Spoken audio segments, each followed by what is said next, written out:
Opo, at napapanood sa pamamagitan ng ating Facebook Broadcast Live sa inyo pong mga Facebook browser.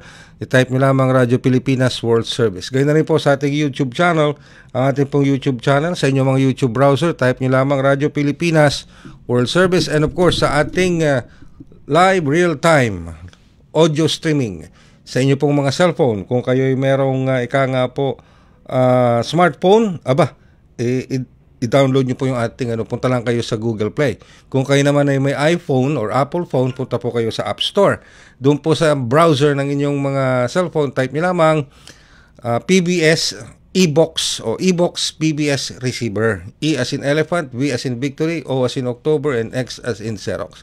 At kapag na-download nyo na po yan, itap nyo lang at makikita nyo na sa inyong mga cellphone, sa inyong mga desktop o laptop, ang mga himpilan, tile icon ng mga himpilan sa ilalim ng Presidential Broadcast Service, Radyo Pilipinas World Service. Ayan, po. So please, like, follow, share ang ating pong mga social media platform sa Facebook at sa ating YouTube channel. And of course, download po ninyo ang ating PBS Radio app. Ayan.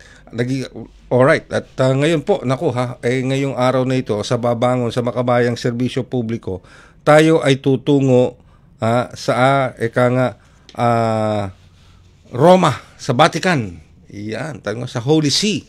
Doon tayo tutungo po ngayon, sa Vatican. Pero bago tayo dumako, bago natin makausap ang ating Philippine Embassy sa Vatican, tayo muna ay makikipagtalakayan sa ating mga Filipino community diyan po sa Vatican, lalong-lalo na sa pangunguna ni Father Michael Angelo Dacalos. Si Father Michael Angelo Dacalos po ay isang miyembro ng Congregation of Missionaries ng Sacred Heart. At dito sa Pilipinas, taga-Tagum City, Davao del Norte, si Father Angelo. Ayan. Pero currently nakabase siya sa Roma para sa Licentiate Studies on Social Communication, Digital Media at Culture at sa Pontifical Salesian University. Habang pinagpapatuloy ng kanyang pag-aaral, isa rin po siyang chaplain sa isa sa mga Filipino community sa Rome. At kilalang-kilala rin pala itong si Father Michael Angelo Dacalos sapagkat meron palang si Father Michael na social media. May social media app siya at meron siyang sariling Facebook page ba ito ni Father Michael? Ang kanyang Facebook page is The Pop Monk. Yan, The Pop Monk, the P-O-P, The Pop Monk. Ayan. At kamustahin natin si Father Michael Angelo Dacalos dito po sa ating programang Babangon sa Makabayang Serbisyo Publiko. Magandang hapon po mula dito sa Pilipinas, Father Michael Angelo Dacalos, si Ray Sampang po ito, at welcome sa programang Babangon sa Makabayang Serbisyo Publiko. Good afternoon po. Good afternoon, Father Michael. Can I call you please Father Michael? Father Michael Angelo Dacalos. Okay, sige. Well, anyway, nice to see you and we're very privileged to have you, Father, dito po sa ating programang Babangon sa Makabayang Serbisyo Publiko. Pero ang unang katanungan ko lang po for today is, curious lang po ako, ilang taon na po ba ang inyong naging pamamalagi sa Roma at kamusta po ang inyong buhay dyan sa Vatican? This is actually my third year na po sa Roma for studies. So far naman po okay naman po yung buhay, except parte na siguro talaga yung mga pressure sa studies, which is medyo may training na din naman kami sa seminary with our philosophy and theology studies. So konti lang yung adjustment, especially that yun nga po, maraming Pinoy din na nakakatulong na mawala yung sense of being homesick, no? So nakakatulong yung presensya ng mga kababayan natin dito. Ayun. So which is a very very good help sa aming mga pare na malayo sa Pilipinas. So 3 years na po kayo diyan sa Vatican.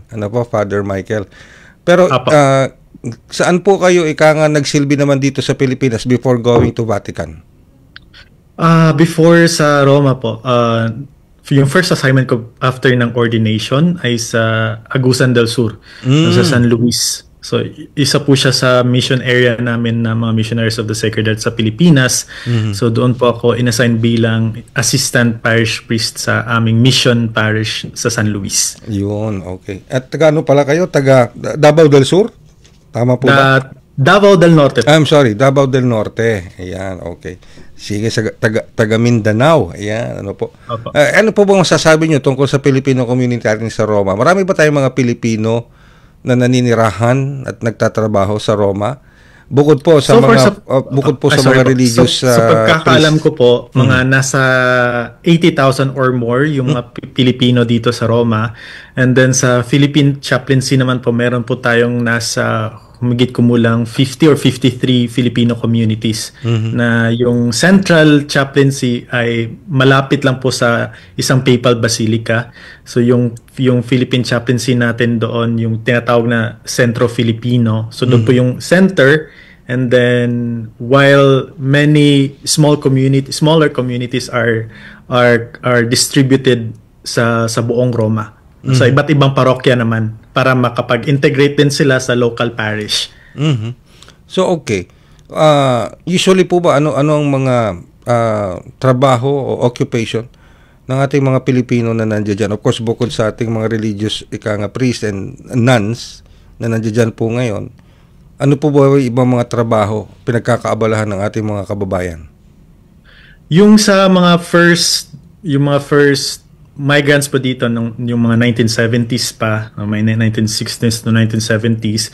So most of them nasa domestic na mga trabaho, pero yung mga anak po nila starting from their children na nagkakaroon na po ng mga professional na mga settings sa trabaho. So meron din na nasa sa hospitality and tourism ng mga sectors. So ito po yung mainly ng mga pinagtatrabahuan ng ating mga kababayan dito. Yung mga magulang nila, since siguro ito po yung nakagista na nilang trabaho, so most of their parents magpasanggang ngayon, no, nasa domestic trabaho pa rin. Tapos yung mga anak naman nila yung mga nasa education, nasa sa medicine, no, nasa engineering, no, sa iba't ibang sectors, no. Professional sectors. Okay, yun. So may mga ika nga nasa professional field yung ating mga kababayan diyan po sa Vatican. Alright. Pero ika nga po of course matagal na rin 3 years at matagal-tagal yun na rin po nakakasalamuha ang ating Filipino community diyan sa Vatican. So pero usually po ba, ano po ba ang madalas o concern ng ating mga kababayan na naidudulog na makilala po ninyo sa ating Filipino community dyan, sa ating embahada o sa Vatican, sa inyo? Ano ba yung usually na kapag nakakausap nila kayo, ay ano po ba yung mga usually na idadaing nila, Father Michael? So bilang chaplain po ng isang community at nakakabisita din po sa iba't ibang community sa Roma, so mostly mga personal na mga daing lang naman, no, especially yung namimiss din nila yung family nila sa Pilipinas. But when it comes to work related, so meron din na mga nakakapag-share na yun nga na mga konting problems nila with their employers, no, hindi pagkakaunawaan, no, and sadly also there are some kababayan natin na nakakalungkot yung mga situation, especially na yung parang dahil siguro medyo limited yung kaalaman nila sa labor laws dito sa Italy, so na parang na-take advantage ng mga employers nila, no? So I think ito din po yung isa sa mga concerns na dinudulog nila mismo sa Philippine Embassy sa Roma at sa Philippine Embassy sa Holy See. So yung parang when it comes to labor practices, yung injustice or being unfair sa sweldo, o may mga sweldo na hindi binibigay talaga, or dahil siguro may yun nga, kakulangan sa labor laws when it comes to knowledge sa ating mga kababayan. Okay. So, naku talagang hindi lang pala po kayo chaplain. Parang ang purpose nyo rin pala dyan, parang ano ba yan? Consulate General, ano? Mga representative ng ating embahada sa ating mga yun din naman po yung ano po, sir, na kapag ito yung mga concerns na dinadaing nila sa amin, so sinasabi din namin na it's better na makipag-coordinate pa rin sa Philippine Embassy sa Roma, especially kasi ito yung saklaw ng service nila. Para mas matugunan kasi sa amin naman ng mga pare, mostly accompaniment naman talaga yung maitutulong namin, yung inspiration lang, to inspire them to go on kahit sa kabila ng mga challenges, but also to accompany this with the practicality of laws na kailangan nila kung gusto nilang mas maging maigi yung mainam yung condition nila. So better to really coordinate these concerns with the competent authorities. May I also ask, Father Michael, nakikipag-coordinate ba sa inyo ang ating embahada? Well, sa amin naman po, when it comes to coordination and all, wala nang hindi po kasi kami, since wala kaming proper authorities when it comes to government services. So mainly ang sa amin yung within the embassies sa Roma, they are more in partnership or in coordination with the central chaplaincy. So sila po yung especially sa Centro Filipino, sila po yung may mga programs talaga when it comes to, for example, Italian language training sa mga OFWs, sa mga labor concerns din nila. So ito yung parang main na office of coordination between the Philippine Embassy and among the OFW sa Roma. So how does the Italians see Filipinos? Paano nila tayo nakikita? Paano nila tayo na-evaluate? Ibig sabihin good points ba yung nakikita nila sa atin, etc. Father Michael. So far sa mga conversations ko with Italians who have encountered or the Filipinos or who have Filipinos in their households or Filipinos as their classmates, mainly very positive naman po yung, this is not to sugarcoat, but to really to speak the truth, kasi yung experiences nila with Filipinos is talagang masasabi nila na very hardworking, talagang kung maglilinis, walang reklamo, magtatrabaho, walang reklamo. Kung magtatrabaho, talagang pulido, and very honest. And it's not also just about working, but relationship with others, kasi talagang madaling makipag-ugnayan, madaling makipag-relasyon yung mga Pilipino sa iba't ibang lahi, yung parang madaling makipag-integrate sa local life. So kaya naman gustong-gusto din ng mga, hindi lamang ng mga Italians, kundi ng iba't ibang lahi, kasi nakakapaglibot din po sa Europe. So ito yung parang common experience nila with Filipinos. Very happy, but also very, very cooperative, and very pulido kung magtrabaho.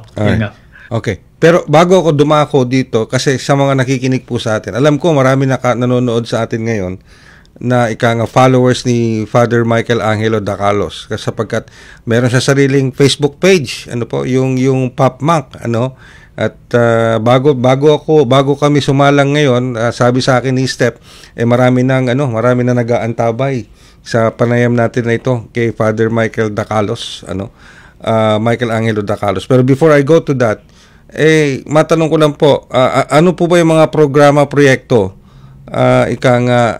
ng inyong pinangungunahang chaplain para dito sa ating mga Filipino community? Meron po ba kayong mga yung regular community meetings, regular community gatherings, mga religious activities para sa ating Filipino community? Father Michael. So konting explanation lang po sa setup ng mga Filipino communities sa Roma. So balikan ko po yun na meron pong main chaplaincy. So ito po yung sentro. And then, yung mga smaller communities kung saan kami naka-assign, mainly religious activities lang po. Masses, mainly masses lang po talaga. Kasi yung other sacraments like yung sacrament of matrimony, yung sacrament of baptism or confirmation, ang nag-a-arrange po ng lahat ng ito ay yung main chaplaincy. So sila din po yung nag-a-arrange ng mga social activities among the Filipinos in Rome. No, na yun nga po, may language trainings, merong community meetings, very, very regular community meetings, especially among leaders. And then yung mga meeting nila with the leaders of different communities, sila naman yung nagfo-forward ng mga napag-meetingan sa mga kani-kanilang mga miyembro din po. Ayun. So, yung the bulk of the social activities ay na-organize po doon sa main chaplaincy. Ayun, okay. So, may mga activities din. Pero, Father, can you tell us something? Of course, nakikita natin na medyo young pa, no? May kabataan pa si Father Michael Angelo Dacalos. Ano po, talagang ika nga kung ikukumpara mo kay Leo Magpayo, abay mas may tsurang mas bata pa si Father Michael, ano, saka sa akin talagang mas younger siya sa akin. Para ba namang napakabata ko pa, no, Father? Anyway. Alright. Pero kasi isa ako natuwa ko nung nalaman ko, meron kang sariling Facebook page. Yung Pop Monk, ano? Siguro nagtataka yung iba, lalo na yung nakikinig sa atin dito sa Pilipinas, dito sa ating inang bayan, baka nagtataka sila, pare, merong Facebook page, di ba? Mga ganun. May mga ganun pa rin tayo mga kababayan, no? Yung mga pananaw, pag sinabi kasing father, pare, a man of faith, ano? Parang talagang seryoso, no? Parang hindi gumagalaw ng mga social media, talagang secluded in prayer, etc., etc. Pero ito po si Father Michael Angelo, meron po siyang sariling Facebook page. Ang pangalan ng Facebook page niya is Pop Monk. Tama po ba, Father? Pop Monk. Bakit kayo nag-decide na gumawa ng sariling Facebook page? Anong purpose po nito? Well, just a background. Ngayon nga po, nasabi na kanina na I'm currently specializing in social communication, digital media, and culture. So, isa din po tong parang para sa akin bilang pare na nagsa-study ng social communication, to see social media, for example, as a way of reaching out, no, to our fellow, especially fellow Filipinos, kasi naman po yung mga, for example, yung sa page ko na Pop Monk, mostly ang audience dito when I have been analyzing sa insights ng Facebook, so mainly ang nare-reach out dito yung mga Pinoy na outside of the Philippines, no. Although meron pa ring audiences from the local city sa Pilipinas, pero it gives me the insight na yung may mga kapatid tayo na wala sa Pilipinas, who are also longing to be connected, especially in terms of faith, no. And most of these Filipinos who are outside of the Philippines, wala ring means to go to celebrate the Holy Mass kasi malayo sa trabaho nila, or siguro yung lugar mismo is medyo pinagbabawal yung pagpa-practice ng Kristyanismo. So parang yung social media is yung nagiging daan para sa kanila na manatiling konektado sa pananampalataya. Sa pananampalatayang Pilipino specifically. So yung sa page ko naman po na Pop Monk, kaya natawag siya na Pop Monk kasi ako very introverted actually. Okay. So yun po yung monk na side, no?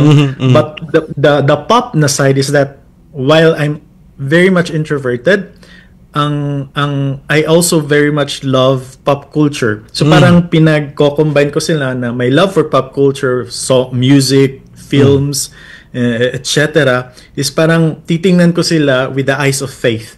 And to reflect on this and share this reflection sa page, no, through homilies, through memes even, no, sa lengguwahe na medyo makaka-relate yung mga Pinoy. Yun. And of course, matanong ko lang, Father Michael, sa demographics nung FB page mo, ano yung demographics niya, yung adults o merong mga adults na ba tayo o meron tayong mga younger generations? So the main bulk is actually nasa yung parang top na mga, yung age bracket is between 20 to 35 years old. And then second is the age bracket below it. And then yung third na group is yung above, kasi dito ka rin po nakikita na yun nga, yung language na ginagamit ko is medyo swak sa ka-generation ko ng mga millennials, no? So yes, of course. Well, of course, marami rin tayong mga men of faith, yung mga priests and sisters of different congregations na nandyan sa Vatican. Mga ilan po kaya sila, Father? Gaano kaya sila karami? Ako, so far, like, ang dami. If I'm not mistaken, I think it's close to 1,000 or more than 1,000. Uy. No? Marami pa talaga mga. Dami.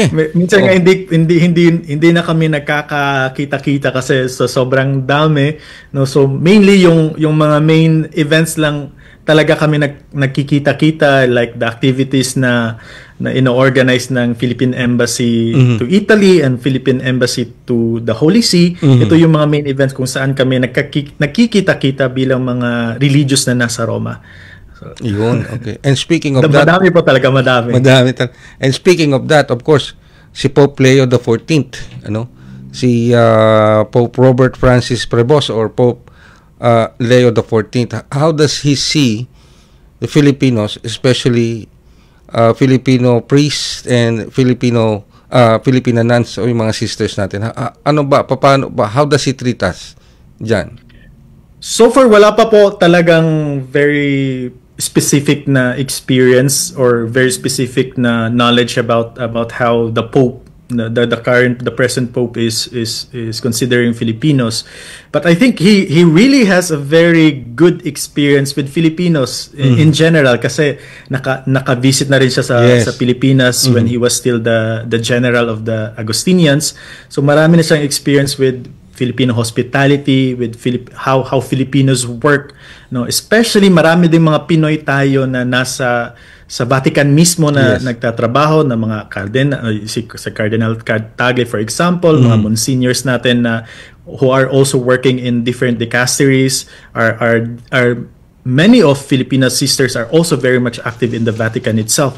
So dito pa lang I'm pretty sure na nakikita ni Pope Leo yung the kind of work, the quality of work na binibigay ng ating mga Filipino religious people or Filipino church people, no.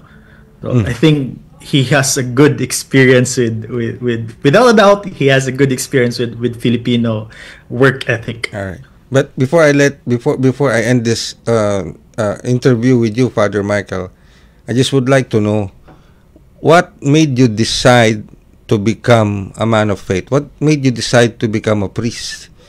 And what are your plans after your studies in the Vatican? Oh, yeah, that's really a very good question. Kasi it started as a kind of childhood dream, no? Na kasi sakristan dati, so parang na-attract na magsuot ng sutana and all. So it started with that kind of attraction. No, pero when I was already in the seminary in formation, so parang nag-mature kasi I realized na I could not continue with this formation and become a priest just with this kind of childhood dream. So parang nag-mature siya, especially in terms of my own exposures to different sectors sa Pilipinas. So I was also, we were sent to in different months. So for example, 1 month or 2 months, we were sent to the communities of indigenous people. We were also sent to the communities of the urban poor. So for example, also in the sector of communication, we're just attracted to it. But this kind of life needs commitment, no?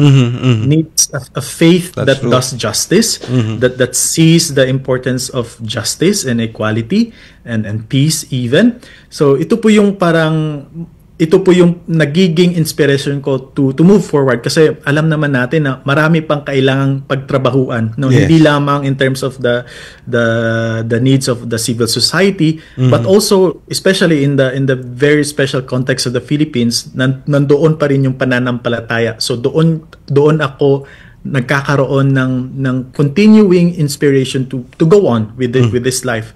So yung plano naman po after studies is babalik po ako sa Manila. So ma-assign po ako sa communication ministry namin sa Santa Mesa, yung Communication Foundation for Asia, which is also very much at work in the field of development communication. So we do workshop in different dioceses and different communities, especially in training people in training people for communication. Wow, talaga. Sabi nga nila, Father, kasi maniniwala ka ba, Father, kung sasabihin ko sa iyo na dati ng aking kabataan, siguro, ako ay naging sakristan din. Okay? Nag-serve din ako sa simbahan, naging sakristan, at naranasan ko rin magsuot ng, yung parang mga sutana ba? Tama ba yun? Nakalimutan ko na eh. Pero nagsaserve din ako, pumapanik ako ng altar, etc. Pero sabi nga nila, you can wear the sutana, but only few are called. No, talagang iba lang, no? Iba, pwede kang magsilbi, pero iilan lang talaga yung tinatawag para magserbisyo talaga sa tao at saka sa simbahan. Isa na po si Father Michael Angelo Dacalos doon. Maraming salamat po, Father Michael Angelo Dacalos, sa oras na binigay nyo. At nagpapasalamat po kami. Salamat din po. Sa oras na binigay nyo sa amin. Alam ko yung time difference is, of course, talagang binigyan nyo po ng panahon nito. At salamat din po sa pagbibigay serbisyo ninyo sa ating mga kababayan dyan sa Vatican. Maraming salamat po, Father Michael Angelo Dacalos. God bless you po, Father. God bless po. Okay, ang ating pong unang panauhin dito sa ating programang Babangon sa Makabayang Serbisyo Publiko, Father Michael Angelo Dacalos. Miyembro po siya ng Congregation of Missionaries of the Sacred Heart. At taga Tagum City, Davao del Norte. Currently, nakabase po siya sa Rome. At nag-aaral siya ng social communication, digital media at culture sa Pontifical Salesian University habang patuloy po siya nag-aaral doon. Chaplain din po siya ng isang Filipino community sa Roma. At sabi ko nga, meron siyang sariling FB, Facebook page, no? The Pop Monk. The Pop Monk. Yung Pop, P-O-P-M-O-N-K.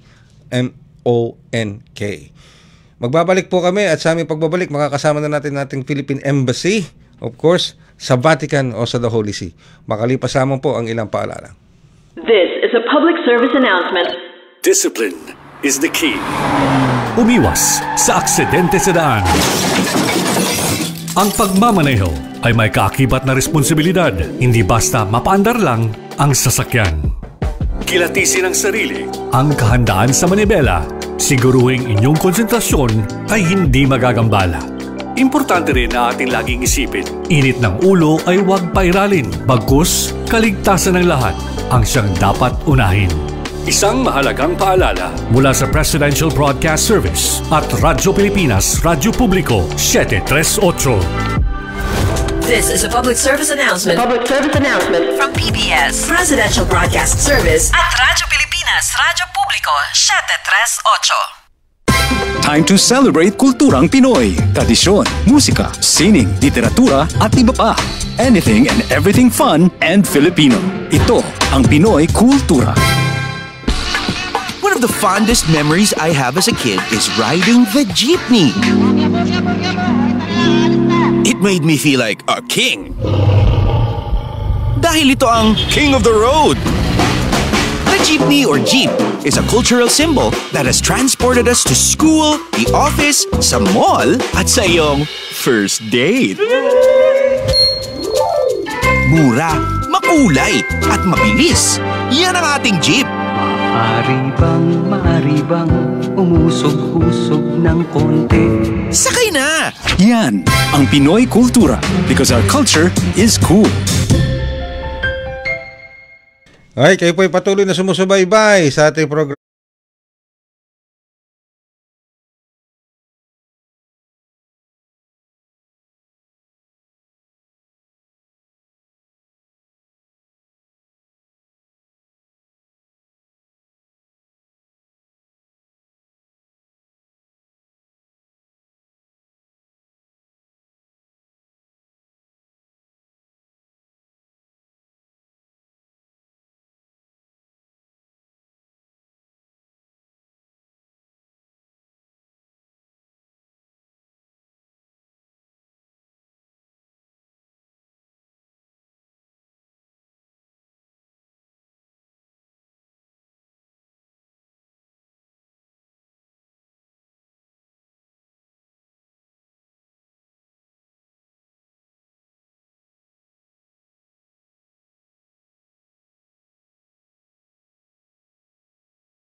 Father Mike earlier kung anong assessment niya sa perception ng Vatican of the Yes. Filipino religious, no, yung members of the clergy. I think ang isa sa mga popular na sinasabi sa mga Pilipinos, as we all know nung time ni Pope Francis po, is tayo ang pumupuslit for the, di ba, yung joking term niya na we are nagdadala ng kontrabando. Okay. No, regardless kung how difficult the situations are, the Filipino Catholic have their Catholic faith as an anchor, and they bring that along to the countries na where they find themselves in.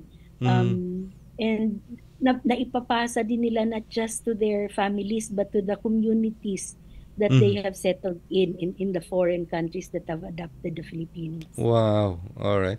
Pero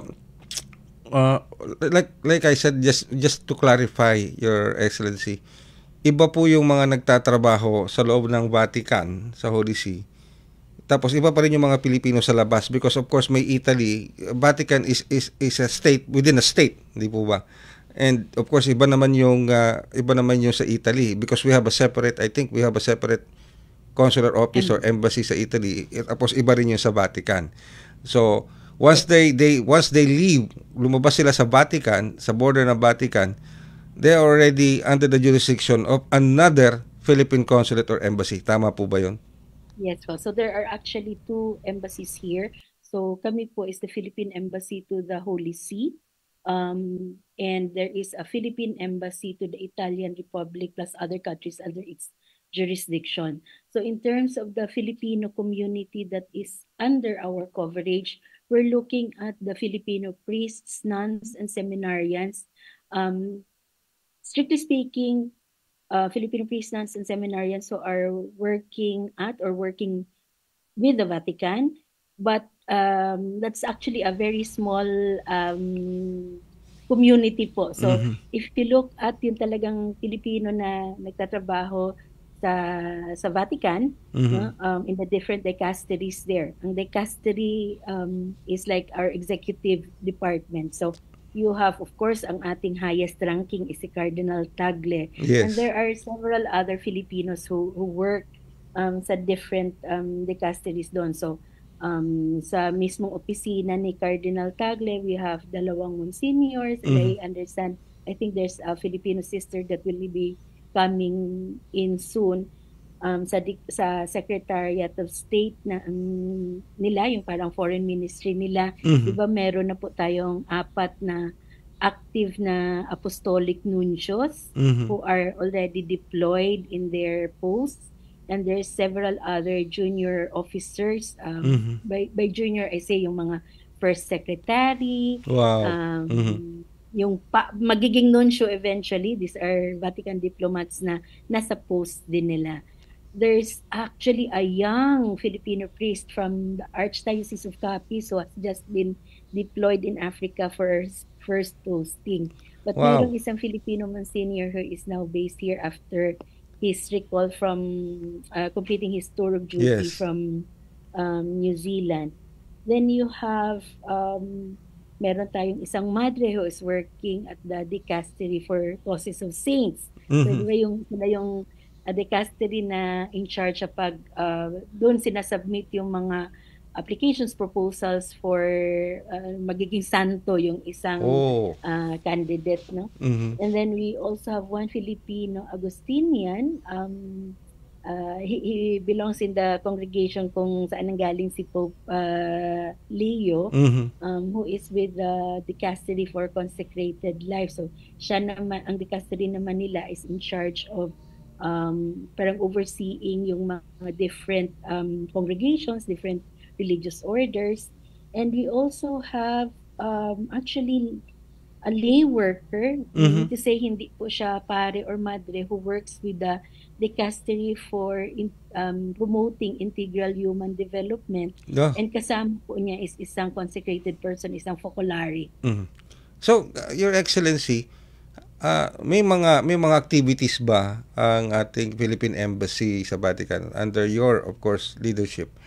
May mga activities ba tayo para to keep that communication always in line with our Filipino communities. May mga, like I said, baka may mga problema silang kinakaharap o gustong idulog sa inyo, sa ating embahada. May mga nakakarating po ba sa inyo at yung mga activities ba ng ating embahada is helping to reach out to them? Yeah, so that's like the ibang just like any other embassy po, we would have activities geared towards the welfare and of course yung looking after the concerns ng mga community, so constituents ng Philippine Embassy to the Holy See. So whereas yung most of the embassies will be dealing with overseas Filipinos, diba, yung mga nagtatrabaho dito, mga migrants dito, ang Filipino community constituents ng embahada natin sa Holy See is of course yung mga